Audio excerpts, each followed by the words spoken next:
अब हम ये जान चुके हैं कि कोई भी सीरीज़ देख के पता लग जाएगा कि वो एपी में है या नहीं है। ठीक है, कैसे पता लगेगा? क्योंकि उनके दोनों टर्म्स के बीच का अगर डिफरेंस कॉमन है, इसका मतलब है कि वो एपी में है। ठीक है, अब जरा सा मेरी बात को ध्यान से सुनो। यहाँ पे मैं कुछ लिख रहा हूँ, एक सीरीज़ लिख रहा हूँ वैसे ही एग्जाम्पल के लिए। मान लो मैंने लिखा यहाँ 2, फिर लिखा 8, फिर लिखा मैंने 14, और फिर लिखा 20, और फिर लिखा 26। इसी तरीके से ये चलता जा रहा है, सपोज करो। ठीक है, अब इसमें क्या है, ये सारे क्या कहलाते हैं? ये टर्म्स कहलाते हैं ना। ये कोई सीरीज है जिसके ये फर्स्ट टर्म हुआ, ये सेकंड टर्म हुआ, ये थर्ड टर्म हुआ, ये फोर्थ टर्म हुआ। ठीक है, तो जो भी पहला टर्म होगा ना उसको बोलते हैं first term of the series. जो भी पहला टर्म होगा उसको क्या बोलते हैं? First term of the series बोलते हैं, सीरीज। ठीक है, दूसरी चीज देखो कि अब फिर से अगर मैं इससे पूछूं कि इसको कैसे पता चला तुम्हें कि एपी में है, तो तुम क्या बोलोगे? सर क्योंकि इन दोनों का जो डिफरेंस है 8 और 6 का, ये 6 है। 14 और 8 का जो डिफरेंस है 14 - 8, वो भी 6 है। इन दोनों का जो डिफरेंस है वो भी 6 है। तो ये जो हर बार जो डिफरेंस सेम आ रहा है दोनों टर्म के बीच में, इन सबको क्या बोलते हैं? इसको कॉमन डिफरेंस कहते हैं। इसको क्या बोलते हैं? Common difference. कॉमन डिफरेंस कहने का मतलब कि जितने के गैप पे है ना वो पूरी सीरीज, उसी पॉइंट को कॉमन डिफरेंस कहते हैं। इतनी सी बात क्लियर है? अब आगे बढ़ते हैं। मतलब अभी तक हमें यह पता चला कि अगर मान लो मैं कोई सीरीज लिखूं, ठीक है, let's consider a series whose first term is A.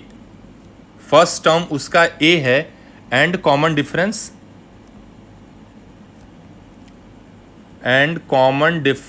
Is d. ठीक है, मैंने बोला कि एक ऐसा सीरीज इमेजिन करो जिसका फर्स्ट टर्म ए है और कॉमन डिफरेंस डी है, तो वो एपी में सीरीज जरा लिख के दिखाना। तो एक बच्चा क्या बोलेगा कि सर हमारा जो फर्स्ट टर्म है वो क्या है? ए है ना। जो सेकंड टर्म होगा वो क्या हो जाएगा? वो फर्स्ट टर्म में अगर कॉमन डिफरेंस ऐड कर दें तो सेकंड टर्म मिल जाएगा। मतलब कहने का मतलब कि जो सेकंड टर्म होगा हमारा वो a + d होना चाहिए। कैसे होना चाहिए? यहां पे आ जाओ, ऊपर में देखो, यहां पे क्या था? हमारा सीरीज है, सपोज करो फर्स्ट टर्म है 2, ठीक है, और कॉमन डिफरेंस कितना है हमारा? देखो तो 6 का है। तो अगर मैं पूछूं कि ये 8 कहां से आया, तो तुम बोलोगे ना कि सर 2 में +6 करो 8 मिल जाएगा। बात समझ रहे हो? 2 में +6 करेंगे तो 8 मिल जाएगा। अब जो सेकंड टर्म है हमारा 8, उससे थर्ड टर्म कैसे मिलेगा? तो फिर से सेकंड टर्म में हम अपना कॉमन डिफरेंस ऐड कर देंगे तो थर्ड टर्म मिल जाएगा। थर्ड टर्म में कॉमन डिफरेंस ऐड करोगे तो फोर्थ टर्म मिल जाएगा। बात समझ रहे हो? तो अगर इसको ध्यान से देखा जाए तो अगर हमारा फर्स्ट टर्म ए है तो सेकंड टर्म क्या होगा? फर्स्ट टर्म में कॉमन डिफरेंस ऐड कर दिया तो सेकंड टर्म मिल गया।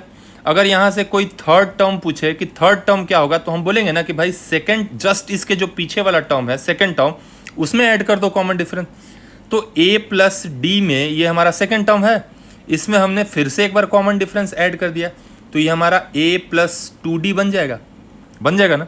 उसी तरीके से जब हम फोर्थ टर्म लिखेंगे, ध्यान से देखो, यहाँ समझने की ज़रूरत है। जब फोर्थ टर्म लिखेंगे तो ये जो थर्ड टर्म है इसमें d ऐड कर दूंगा तो क्या बन जाएगा? a + 3d बनेगा। उसी तरीके से जब किसी ने बोला कि फिफ्थ टर्म लिख के दिखाओ, तो फोर्थ टर्म में कॉमन डिफरेंस ऐड कर दूंगा तो a + 4d बन जाएगा। अब असली मजा यहाँ पे आएगा। क्या है इसमें कि अब हमें गिवन ये है कि जब ध्यान से देख रहे हो कि जब हमें फर्स्ट टर्म निकालना है तो हमने क्या लिया है? जब हमने फर्स्ट टर्म लिया है a, सेकेंड टर्म क्या लिया है? a + d, थर्ड टर्म क्या लिया है? a + 2d। मतलब अगर ध्यान से तुम पैटर्न पकड़ोगे तो देखोगे कि जब हम सेकेंड टर्म हमें निकालना है, तो हमने 1 × d किया है। जब थर्ड टर्म निकालना है तो हमने 2 × d किया है। उसी तरीके से जब हमें फोर्थ टर्म निकालना है तो हमने उससे एक कम 3 × d किया है। और जब हमें फिफ्थ टर्म निकालना है तो हमने इससे एक कम 4 इंटू डी यहाँ पे किया है ना। तो इसी तरीके से हमें जो भी टर्म निकालना होगा, जैसे सपोज करो हमें यहाँ से किसी ने बोला कि 8th टर्म निकालो, तो हमने बोला कि सर ए और प्लस तो होगा ही, और जो टर्म निकालना है उससे एक कम डी में मल्टीप्लाई कर दोगे, यानी ए प्लस 7d हो जाएगा 8th टर्म। यहां समझने की जरूरत है इस चीज को। देखो यहां से 4th टर्म क्या था, 3 से मल्टीप्लाई किया डी में, क्योंकि चौथा टर्म निकालना है तो एक कम से मल्टीप्लाई किया। अब हमें 5वां टर्म निकालना है तो 4 से मल्टीप्लाई किया। उसी तरीके से 8वां टर्म निकालना है तो 7 से मल्टीप्लाई किया, मतलब एक कम से। तो जरा बताओ तो मुझे, अगर इसका nth टर्म निकालना हुआ, nth टर्म मतलब जो nवां टर्म होगा वो क्या हो जाएगा, तो a प्लस n से ये जो n है इससे एक कम d में मल्टीप्लाई करेंगे, तो n से एक कम क्या हो जाएगा, n माइनस 1 टाइम्स d। समझ में आना चाहिए ये चीज, ठीक है। इसका मतलब ये है कि for any AP nth term of series is given by Tn is equal to a plus n minus 1 into d। ये बहुत इंपॉर्टेंट फॉर्मूला है किसी भी एपी का nth टर्म कैलकुलेट करने का। यहाँ तक में कोई दिक्कत नहीं आनी चाहिए। जहाँ पे nth टर्म को Tn से कभी कभी रिप्रेजेंट किया जाता है, या कुछ लोग इसको an से भी रिप्रेजेंट करते हैं, जो nवां टर्म है, nth टर्म, ठीक है। ये हमारा हो जाता है nth टर्म। जो a है हमारा वो क्या है, a यहाँ पे फर्स्ट टर्म है। ये देखो तो हमने जो अपने सीरीज में फर्स्ट टर्म ही a लिया था, तो a जो हमारा है वो फर्स्ट टर्म है, और जो d है हमारा वो क्या है, कॉमन डिफरेंस। d को बोलते हैं कॉमन डिफरेंस। और n क्या है हमारा इसमें, नंबर ऑफ टर्म्स,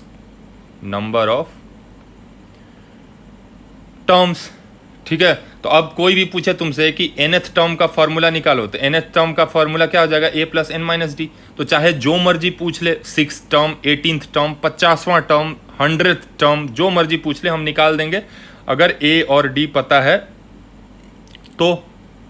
बात समझ रहे हो। अब थोड़ा सा बच्चे कंफ्यूज कहाँ होते हैं, यहाँ d में बच्चे कंफ्यूज होते हैं। क्यों होते हैं कि जैसे मान लो मैंने लिखा if a b c d are in A P, ये कोई 4 नंबर है। मैंने ऐसे ही कोई भी 4 नंबर माना कि ए बी सी डी कोई भी 4 नंबर है, अगर ये ए पी में है ना, तो कॉमन डिफरेंस जो होता है ना, common difference,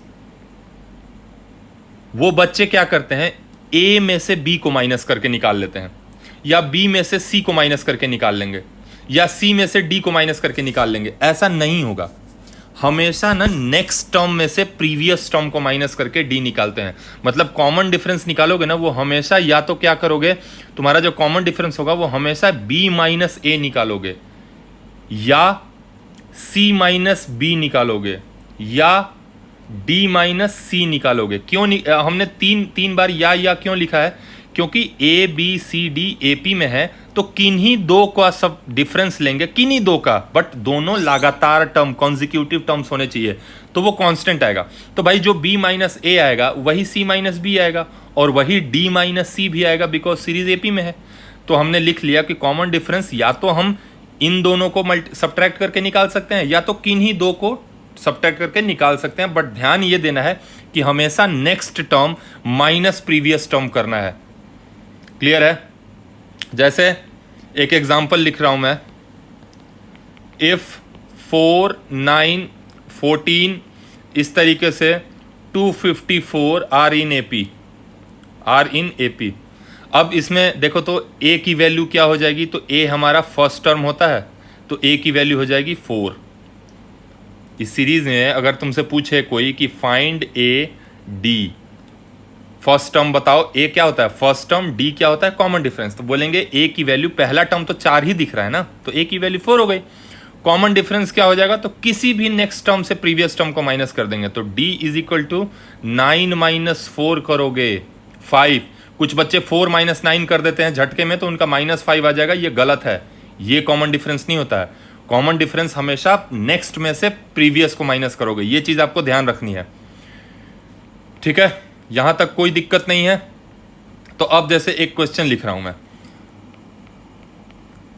find 16th term of AP 5, 16, 27, 38 dot dot dot ऐसे।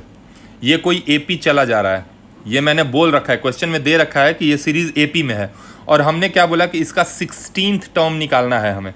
तो हमें पता है ना कि nth टर्म, कोई भी nवां टर्म कैसे निकलेगा, उसका फॉर्मूला होता है a plus n minus one into d, जहाँ n क्या होता है हमारा, ये a क्या होता है हमारा फर्स्ट टर्म, ये ऑलरेडी पढ़ रखा है, d क्या होता है हमारा कॉमन डिफरेंस, ये हमें पता है, n क्या होता है नंबर ऑफ टर्म्स, जो भी हमें टर्म निकालना है। अब हमें निकालना क्या है, देखो तो हमें 16वां टर्म निकालना है क्या इस सीरीज का। 16th टर्म का मतलब क्या होता है कि 16वां टर्म। तो इस केस में जो हमारा n का वैल्यू होगा, वो कितने बच्चों को पता लग गया कि सर वो n इज इक्वल्स टू 16 होगा, बिकॉज nth टर्म जो निकालना है वो 16th टर्म निकालना है। तो या तो इसको T16 बोलूँ मैं, या तो इसको A16 बोलूँ मैं। हर बुक में अलग अलग रिप्रेजेंटेशन मिलेगा, कहीं T16 कहीं A16। मतलब यही होता है कि 16th टर्म क्या हो जाएगा हमारा, बोलो a plus n minus one into d. तो इस सीरीज में जो हमारी a की वैल्यू है वो कितनी है फर्स्ट टर्म, तो फर्स्ट टर्म तो यही है हमारा 5 पहला टर्म, तो a की वैल्यू हो गई 5। कॉमन डिफरेंस कितना हुआ, जो स्मॉल d होता है, तो किसी भी नेक्स्ट में से प्रीवियस को माइनस कर दिया, तो भाई 16 माइनस 5 कर दिया, तो 11 आ गया हमारा कॉमन डिफरेंस। अब चुपचाप 16th टर्म निकाल दो, a plus n minus one into d. हमारा a क्या है 5 प्लस n क्या है, n की वैल्यू 16वां टर्म निकालना है ना, देखो यहाँ थोड़ा सा गड़बड़ कर दिया है, 16वां टर्म निकालना है तो n 16 हो जाएगा, n की वैल्यू 16 हो जाएगी क्योंकि 16वां टर्म निकालना है, तो n विल बी 16। तो 5 plus 16 minus one into D, और d की वैल्यू कितनी है 11, तो लिख दिया, यानी ये हो गया 5, ये हो गया 15 इंटू 11, यानी 5 प्लस 165 यानी 170। तो यहाँ हम लिख देंगे कि जो 16th टर्म होगा इस सीरीज का वो 170 होगा। है ना सिंपल, बहुत सिंपल है, लेकिन तब जब ये फॉर्मूला याद है तुम्हें तो। ठीक है, एक क्वेश्चन और देखो, find 91st term of AP 16, 13, 10, 7 इस तरीके से चलता जा रहा। हमसे पूछा गया है कि इसका 51वां टर्म निकालो, 91st टर्म निकालो, 91st। अब हम शुरू हो गए, क्या बोला हमने कि भाई हमें ये चीज़ तो पता है सर कि जो T91st होगा, मतलब जो 91 टर्म होगा, इसमें हमारा n की वैल्यू 91 हो गई ना, क्योंकि हमें n क्या होता है नंबर ऑफ टर्म, तो कौन सा वाला टर्म निकालना है, तो 91वां टर्म निकालना है, तो n की वैल्यू 91 हो गई। तो हमने बोला कि T91 जो होगा वो a plus n minus one into D ही होगा कि नहीं होगा, होगा।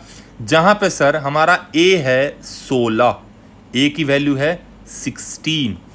अब d की वैल्यू देखो ध्यान से, d हमने क्या बोला था कि हमेशा नेक्स्ट टर्म में से प्रीवियस टर्म को माइनस करना। तो इस केस में जब d निकालोगे तो 13 माइनस 16 करेंगे तो d की वैल्यू -3 आ जाएगी। यहाँ गड़बड़ होता है बच्चों से। तो 16 अब हो गया हमारा a का वैल्यू, प्लस n कितना है हमारा, n 91 है क्योंकि 91st टर्म निकालना है, तो 91 माइनस 1 इंटू डी की वैल्यू क्या हो जाएगी -3। तो कितना हो गया ये 16 प्लस 90 इंटू -3 यानी 16 माइनस 270 यानी 254 माइनस ऑफ 254। ये हमारा उस सीरीज का जो 51वां टर्म होगा, सॉरी 91st टर्म होगा, वही हो जाएगा। बात समझ रहे हो? एक क्वेश्चन लिखो जरा, फिर से एक question, which term will be which term will B नहीं लिखो, which term of the sequence, which term of the sequence, या सीक्वेंस को AP लिखो, which term of the AP 4, 9, 14, 19 is 1 to 4, 1 to 4। अब हमसे पूछ रहा है कि ये जो सीरीज है इसके कौन से नंबर का टर्म 124 आएगा। तो अब हमें तो पता नहीं कि कौन से नंबर का टर्म आएगा, तो हमने क्या बोला कि जो nवां टर्म होगा वो 124 होगा। तो हमने मान लिया कि let nth term will be 124। अब हमें नहीं पता ना कि nवां टर्म कौन सा नंबर का टर्म होगा 124, अब गिनेंगे थोड़ी बैठ के। तो हमने मान लिया कि जो nth टर्म होगा वही 124 होगा। तो हमने अभी अभी बोला कि जो हमारा an है वो 124 है, nth टर्म 124 है। इसका मतलब a plus n-1 into D की जो वैल्यू होगी वो 124 होगी। अब इसमें देखो ध्यान से, क्वेश्चन में हमें a पता है, सीरीज गिवन है तो d भी निकाल लेंगे सब्ट्रैक्ट करके। तो कितने बच्चों के यहाँ से ये पता लग गया कि सर a की वैल्यू तो 4 होगी और d की वैल्यू 9 - 4 यानी 5 हो जाएगी। तो इसका मतलब है कि जो 4 प्लस n-1, अब n की वैल्यू तो पता नहीं है ना, क्योंकि n ही तो निकालना है कि कौन सा टर्म। तो हमने बोला nth टर्म, तो n क्या है वही तो नहीं पता, तो n को n ही रहने दिया। n-1 इंटू डी की वैल्यू है 5, ये हो गए 124। अब इस 4 को उधर लेके जाओ, इस 4 को उधर लेके जाओगे तो n-1 इंटू 5 की वैल्यू आ जाएगी 124 - 4 यानी 120। तो n-1 की वैल्यू क्या हो जाएगी 120/5, 5 से काटा 24 यानी n-1 की वैल्यू आ गई 24, तो n की वैल्यू हो जाएगी 25। तो ये हमारा हो गया आंसर। मतलब हम कह सकते हैं कि सर इसमें जो होगा, इस सीरीज़ का जो हमारा आंसर होगा वो हो जाएगा 25th टर्म। मतलब जो इस सीरीज़ का 25वां टर्म होगा वही 124 होगा। ठीक है, जैसे पहला टर्म 4 है, दूसरा टर्म 9 है, तीसरा टर्म 14 है, तो कौन सा टर्म 124 होगा? तो 25वां टर्म 124 होगा। कोई दिक्कत नहीं यहाँ तक, बिल्कुल सही बात है। आगे चलो, अब एक और क्वेश्चन करके दिखा दो कि मान लो एक सीरीज गिवन है तुम्हें, मान लो मैंने एक सीरीज दे दिया तुम्हें कि 5, 18,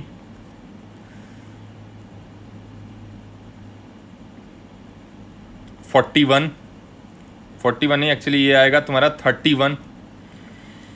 ठीक है, इसको करोगे 44। ये हमारा एक AP में सीरीज है। ठीक है, अब हमने सीधा सीधी तुमसे पूछा कि फाइंड 102nd टर्म। इस सीरीज का 102nd टर्म क्या होगा? तो अब तो सीख गए हो, अब सीधा सीधे लिख देंगे सर a = 5, d = 18 - 5 यानी 13, है ना। और n की वैल्यू हमें 102 गिवन है डायरेक्ट, तो क्या हो जाएगा T102 या A102 कितना हो जाएगा 102 का टर्म क्या होगा a + 102 - 1, क्योंकि n की वैल्यू क्या हो जाएगी 102 - 1 इंटू डी, यानी a की वैल्यू है 5 प्लस 102 में से 1 गया 101 इंटू डी की वैल्यू 13 है। तो कितना हो गया 5 प्लस इसको मल्टीप्लाई करोगे तो 13 × 13, ये होगा 1 और 13, यानी 1318 जो हमारा होगा इस सीरीज का 102nd टर्म होगा। क्लियर है? तो अब जहाँ तक मुझे लग रहा है आप लोगों को आइडिया लग गया होगा कि nth टर्म क्या होता है, कॉमन डिफरेंस क्या होता है और कैसे इस फॉर्मूले का यूज़ करते हैं जो nth टर्म वाला फॉर्मूला होता है। ठीक है,